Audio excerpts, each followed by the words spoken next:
तुटलेलं नातं आणि न बोललेलं सत्य. सकाळचे 7 वाजत आले होते.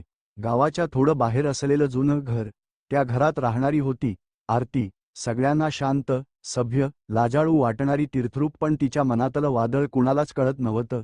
तिचं लग्न होऊन 5 वर्षे झाली होती. नवरा महेश शहरात नोकरी करत असे, आठवड्यातून एकदाच घरी येई. सासरचं घर भरगच्च असलं तरी तिचं मन मात्र रोज रिकामं होत चाललं होतं. महेशला नोकरीचं प्रेशर, प्रोजेक्ट, ओव्हरटाईम या सगळ्यातून त्याला घरी आल्यावर बोलायला किंवा आरतीकडे बघायलाही वेळ उरत नसे. आरतीच्या मनातली पोकळी दिवसेंदिवस वाढत होती. तिचे हसू हरवत होते. सासूचं काम, एकटेपणा आणि मनातील ओढ हे सगळं रोज तिच्यावर साचत होतं. याच काळात गावातल्या शेजारच्या घरात राहणारा समीर, वय काही जास्त नव्हतं, 35च्या आसपास. गावात त्याची जमीन, शेत, घर, तो दिसायला ठसठशीत आणि बोलायला फारच मधुर. सगळ्यांचा लाडका. कोणालाही विचारलं तर म्हणायचे, समीर म्हणजे सोन्याचा माणूस. आरतीलाही अगदी सुरुवातीला तसंच वाटलं होतं. एके दिवशी आरती विहिरीवर पाणी भरत होती. हातून घागर सटकून पडली आणि पाणी उडून अंगावर पडलं. ते पाहून समीर लगेच धावत आला. त्याने घागर उचलून तिच्या समोर ठेवली. तो हसत म्हणाला, तुझे हात नेहमी थरथरत असतात का, की आजच खास? आरती हसली. महिन्यांनी तिच्या चेहऱ्यावर हसू उमटलं होतं. ते हसू समीरच्या नजरेतून सुटलं नाही. हळूहळू तो तिला रस्त्यात, अंगणात, शेताच्या वाटेवर दिसू लागला. तो नेहमी तिच्याशी हसून बोलायचा. इतरांसमोर कायम सभ्य पद्धतीने, पण एकट्यात भेटली की त्याच्या नजरा जास्त खोल होत. आरतीच्या मनात काहीतरी हलायला लागलं. ती समजत नव्हती. त्याची मैत्री, का काही वेगळं? तिच्या आयुष्यात जे नवरा देत नव्हता, लक्ष, शब्द, संवाद, साथ, ते सगळं समीर देत होता. तिचं मन नकळत त्याच्याकडे ओढलं जाऊ लागलं. एकदा सासरचे लोक गावातल्या देवळात गेले होते. घरात एकटीच होती. पाऊस सुरू झाला होता. समीर बारामधून बाहेर जाताना थांबला आणि तिच्या दारात उभा राहिला. म्हणाला, विजय जातोय, तुझ्याकडे छत्री आहे का? आरतीनं होकार देत दार उघडलं. क्षणभर नजरा भिडल्या. त्या नजरेत 5 वर्षांचा तिचा एकांत आणि समीरचं नकळत वाढत गेलेलं आकर्षण दोन्ही मिसळलं. त्या दिवशी पहिल्यांदा आरतीने कोणाशी मन मोकळं केलं. तिने महेशची दुर्लक्ष, तिची एकाकीपणाची लढाई, सासरचं घर सगळं सांगितलं. समीर ऐकत राहिला. कधी डोळ्यात भाव, कधी शब्दांमध्ये आधार, पण त्या आधाराच्या आड एक न बोललेलं आकर्षण वाढत होतं. आरतीलाही ते जाणवत होतं, पण त्या शांततेत तिला कोणीतरी ऐकून घेतंय हे सुद्धा तिला मोठं वाटत होतं. आठवडे गेले. दोघांची भेट वाढली. गावात लोक कुजबुजू लागले. काही शब्द आरतीच्या कानावर आले, पण ती थांबू शकत नव्हती. जेव्हा महेशने तिला विचारलंही नाही की तू ठीक आहेस का, तेव्हा समीरने मात्र दिवसाचं हवामान पण तिला विचारलं होतं. मनाच्या तहानेला काहीतरी ऊब मिळत होती, पण ही ऊब आग बनू शकते याची तिला जाणीव नव्हती. एके दिवशी गावातल्या कुजबुजीतून महेशपर्यंत काहीतरी पोहोचलं. तो आकांतात घरी आला. आरतीवर राग, शंका, अपमान, शब्दांचा धडाका पडला. सासूने रडारड केली. घरात जणू भूकंप झाला. पण या सगळ्यात आरती फक्त थिजून उभी राहिली. तिने काही बोलायची ताकदही नव्हती. तिच्या मनात अपराध नव्हता, पण गोंधळ, भीती आणि स्वतःवरचा राग मात्र खूप होता. समीर त्या दिवशी दूर राहिला. गावाने त्यालाही दोष दिला. त्याचे मित्र, नातेवाईक सगळे त्याच्यावर संशय घेत होते. त्याला वाटलं होतं की आरतीचं आयुष्य मोडू नये म्हणून तो तिला लांब राहील, पण तेवढ्यात तिचं आयुष्य आधीच तुटून पडलं होतं. आरतीला आईकडे पाठवण्यात आलं. तिच्या आईनं सांगितलं, चूक कोणीही केली असेल, त्याची शिक्षा तू एकटी भोगू नकोस. स्वतःला माफ करायला शिक. जग असतं, त्याला बोलायला काम नाही. पण आरतीच्या मनातलं अपराध, ओढ, वेदना आणि तुटलेलं नातं, ते सगळं तिला खाऊन टाकत होतं. समीरने महिनाभरानं तिच्या आईच्या घरी एक चिठ्ठी पाठवली. त्यात लिहिलं होतं, आरती, तू चुकीची नाहीस. एकटेपणानं माणसाला कुठे नेऊन सोडावं हे जगाला समजत नाही. आपण जे केलं ते चुकीचं होतं, पण त्याचं कारण मनाची भूक होतं. मी पुन्हा तुझ्या आयुष्यात अडथळा बनणार नाही. सुखी राहा. स्वतःला दोष देऊ नकोस. आरतीने चिठ्ठी वाचताना डोळे पाणावले. दोष तिचा, समीरचा की परिस्थितीचा या प्रश्नाचं उत्तर तिच्याकडे नव्हतं. पण त्या दिवसानंतर एक गोष्ट नक्की बदलली. तिने पहिल्यांदा स्वतःकडे पाहिलं. तिला उमगलं की एकाकीपणाची पोकळी नात्यांना अनैतिक दिशेकडे ढकलते. कोणावर राग नव्हता, पण स्वतःला नवीन सुरुवात देण्याचा धीर तिला मिळू लागला. कथा इथे संपत नाही. पुढे आरतीनं स्वतःसाठी उभं राहणं सुरू केलं.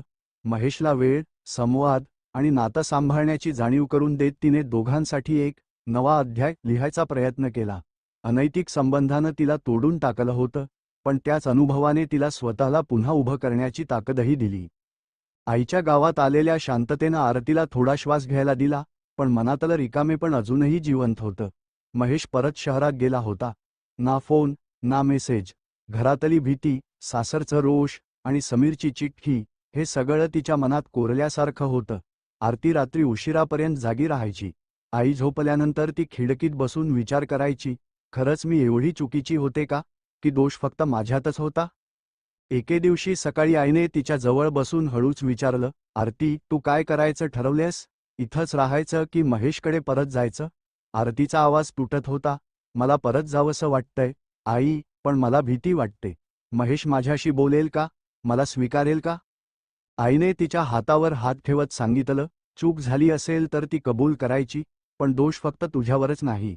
एकटी स्त्री, त्यात नवरा दूर, कोणीही भावनिकपणे कमजोर होऊ शकतं. पण जर नातं वाचवायचं असेल तर तुला स्वतःचं मन आधी सावरावं लागेल. आईच्या त्या एका वाक्यानं आरतीचं मन थोडं निर्धारानं भरलं. 2 आठवड्यांनंतर महेशचा फोन आला. त्याचा आवाज निर्विकार होता. त्याने फक्त एवढंच म्हणालं, ये घरी, आपण बोलू. फोन कट झाला. आरतीच्या हातातलं हृदय जणू धडधडू लागलं. ती काय बोलणार? तो काय म्हणणार? राग, तिरस्कार, अविश्वास की काहीतरी वेगळं?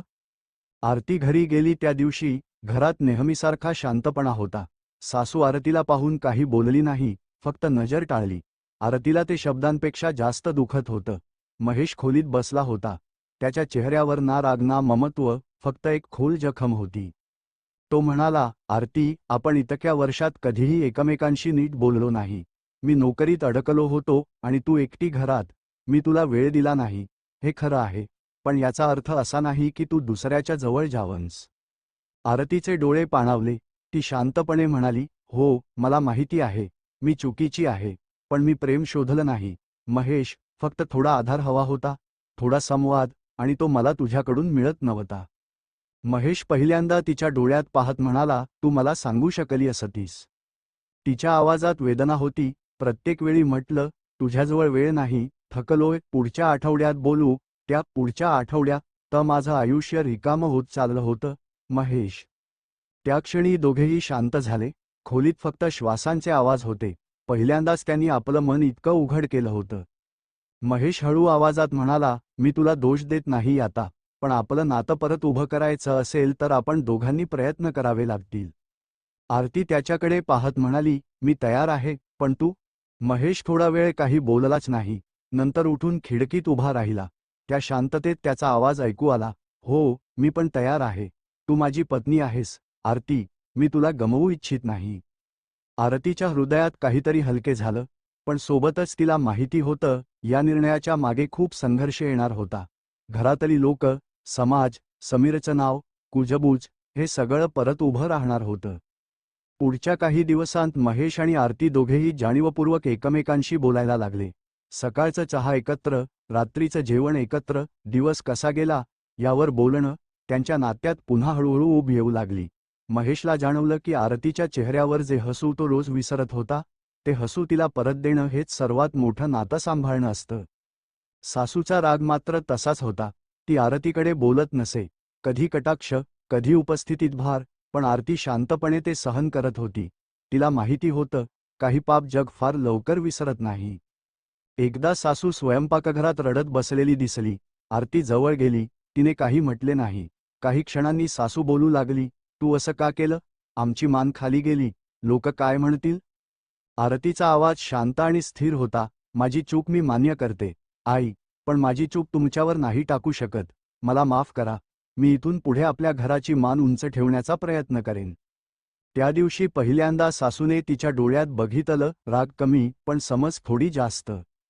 समीर मात्र गावात इतरांपासून दूरच राहू लागला. त्याची नजरही आरतीवर कधी पडली नाही. एक अनामिक अंतर दोघांनी राखलं होतं, आता कुठलीही चूक पुन्हा घडू नये म्हणून.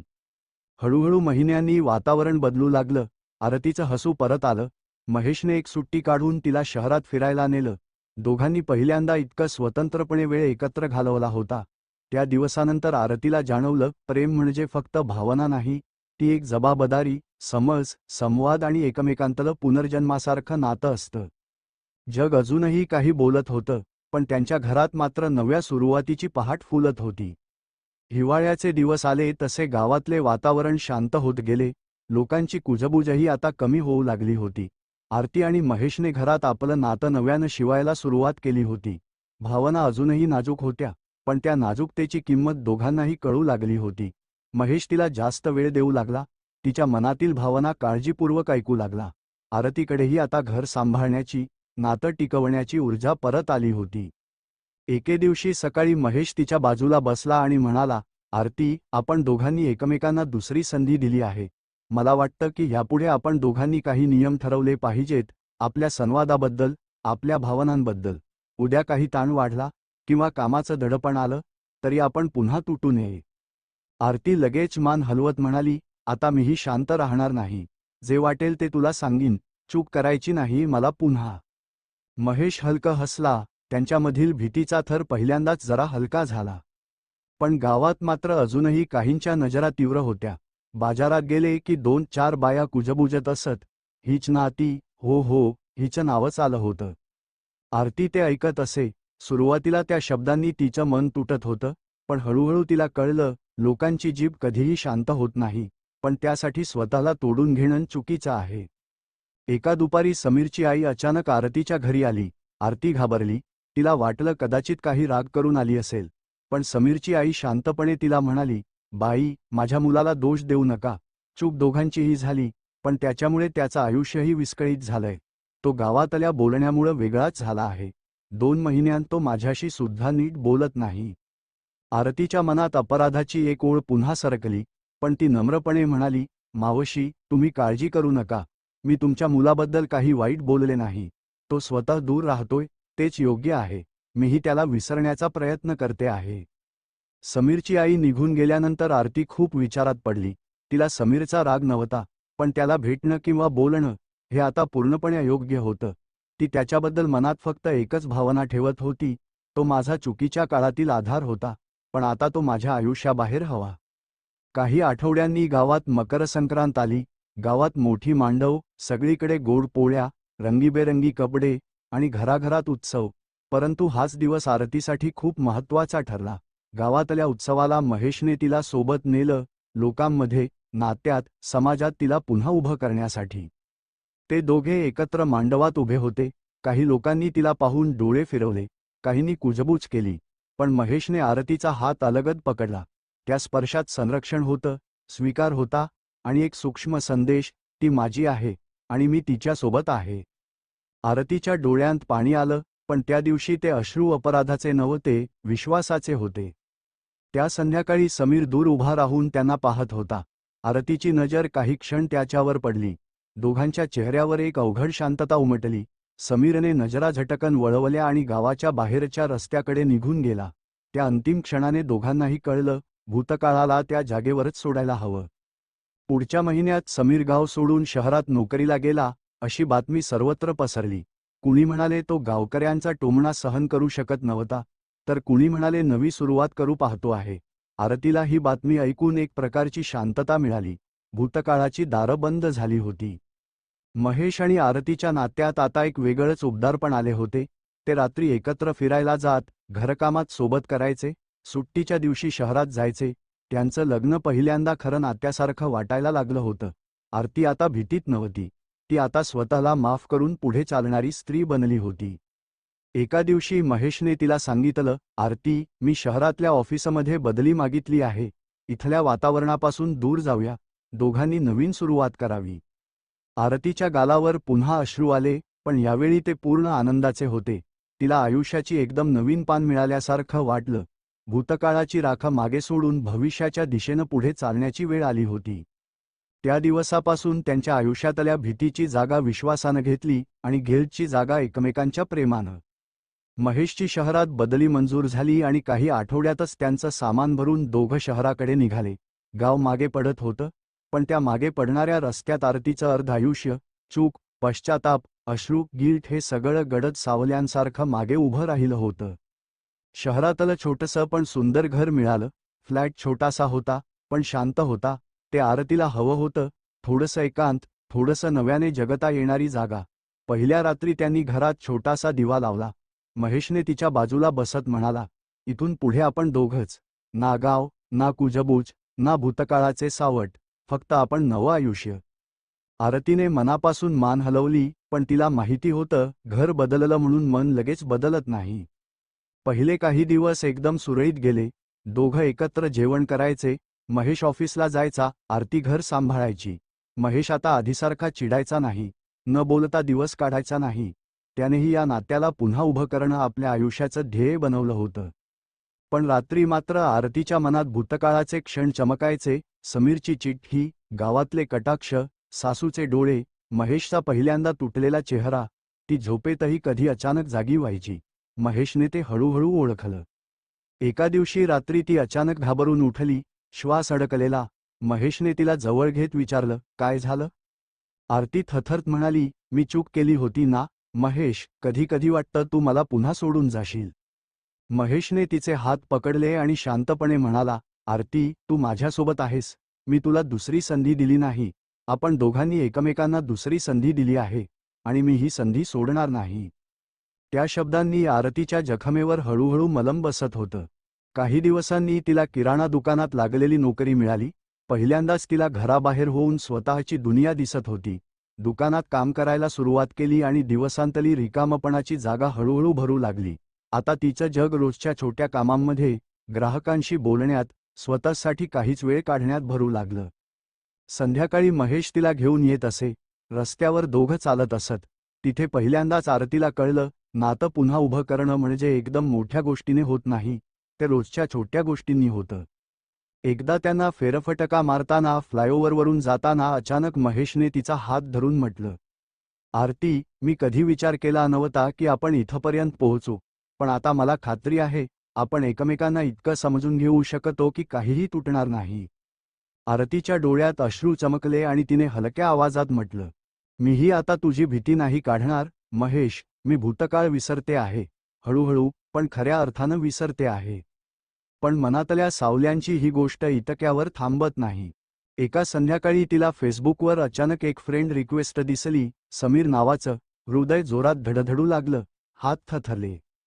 ती लगेच रिक्वेस्ट डिलीट करणार होती, पण बोट थांबलं, कुतूहलानं, भीतीनं. थोड्या विचारानंतर तिने प्रोफाईल उघडलं. फोटो पाहिला. समीर शहरात नवी नोकरी करत होता. चेहऱ्यावर शांतता होती, पण जुन्या ओळखीचा एक हलका भाव अजूनही होता. पण त्याच्या प्रोफाईलवर असं काही नव्हतं ज्यात तिला बोलावण्याचा, भूतकाळ जागवण्याचा इशारा होता. आरतीच्या मनात एकच विचार आला, हे जीवनाचं नैसर्गिक पान बदलणं आहे. कोणाच्या आयुष्यातून निघून जाणं आणि कोणासाठीचा आठवणीतसुद्धा न राहणं, हीच खरी समाप्ती. ती रिक्वेस्ट न स्वीकारता, शब्दही न बदलता शांतपणे डिलीट केली. त्या छोट्या कृतीने तिला जाणवलं, ती अखेर स्वतःला मुक्त करत आहे. अंधारातल्या खोलीत तिने महेशकडे पाहिलं. तो जेवत होता. तिच्या डोळ्यात थोडं पाणी आलं, पण चेहऱ्यावर हास्य होतं. ती मनातच म्हणाली, माझा प्रवास पूर्ण झाला. आता मी पूर्णपणे तुझी आहे, आणि पूर्णपणे स्वतःचीही. त्या दिवसानंतर आरतीने भूतकाळाला एकदाच कायमचं दार लावलं.